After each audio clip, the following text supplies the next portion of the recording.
बाबर यांचं आज पहाटे दुःखद निधन झालं। त्यांच्यावर सांगली जिल्ह्यातल्या गारडी या गावी शोकाकुल वातावरणात आणि शासकीय इतमामात अंत्यसंस्कार करण्यात आले।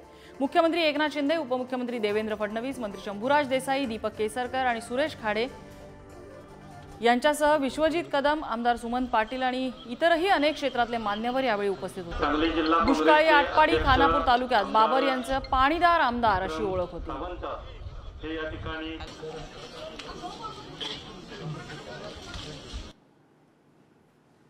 अनिल बाबर यांच्या निधनानंतर मुख्यमंत्री शिंदे आणि उपमुख्यमंत्री देवेंद्र फडणवीसांनी शोक व्यक्त केला आहे। अतिशय धक्कादायक आणि दुःखद घटना आहे।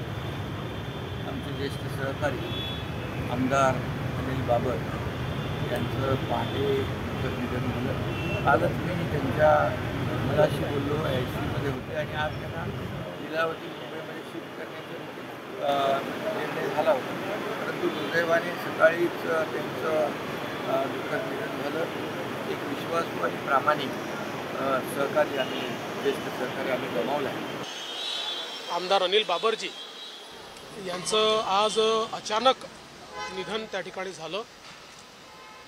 एक जनसामान्यांशी जुडलेला आणि मातीशी नातं असलेला नेता आपल्यातनं निघून गेला। मी त्यांना विनम्र श्रद्धांजली अर्पण करतो आणि खऱ्या अर्थानं जो काही प्रसंग कुटुंबावर आणि मित्रपरिवारावर ओढवलेला आहे तो सहन करण्याची शक्ती ईश्वराने द्यावी अशी ईश्वरचरणी प्रार्थना करतो।